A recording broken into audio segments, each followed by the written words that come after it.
एक समय की बात है, एक गांव में एक छोटी सी लड़की रहती थी। वो बहुत समय से एक नदी के किनारे बैठकर सोचती रहती थी कि उसका जीवन क्या है और वो क्या करना चाहती है। एक दिन उस छोटी सी लड़की ने अपने पिता से कहा कि वो शहर जाकर अपने सपनों को पूरा करना चाहती है, पर उसके पिता ने उसे बताया कि उसकी शैक्षणिक योग्यता बहुत कम है और वो शहर में एक नौकरी भी नहीं पा सकती। इसके बाद उस लड़की ने सोचा कि वो कुछ अलग करना चाहती है। वो खुद को स्कूल में भर्ती करने का फैसला कर लिया और अपनी पढ़ाई शुरू की। उसने अपने सपनों के लिए पूरी मेहनत की और एक सफल व्यक्ति बनने के लिए समर्पित हो गई।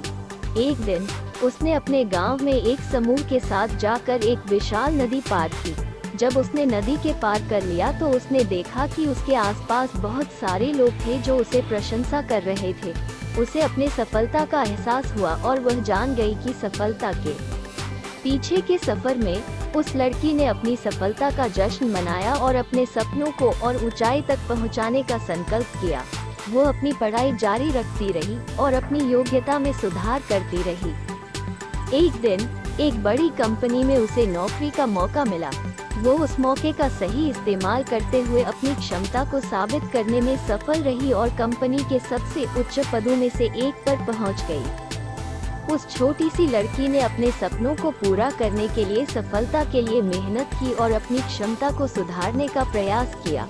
उसने विस्तार में सोचा नहीं, बल्कि कर्म में विश्वास रखा और सपनों को पूरा करने के लिए प्रतिबद्ध रहा। इस कहानी से हमें ये सीख मिलती है कि सफलता पाने के लिए हमें अपनी क्षमता में सुधार करना होता है और अपने सपनों के लिए मेहनत करनी होती है। हमें ये भी याद रखना चाहिए कि हमें समय से पहले हार मानना नहीं चाहिए, बल्कि हमेशा अपने सपनों के पीछे भागते रहना चाहिए।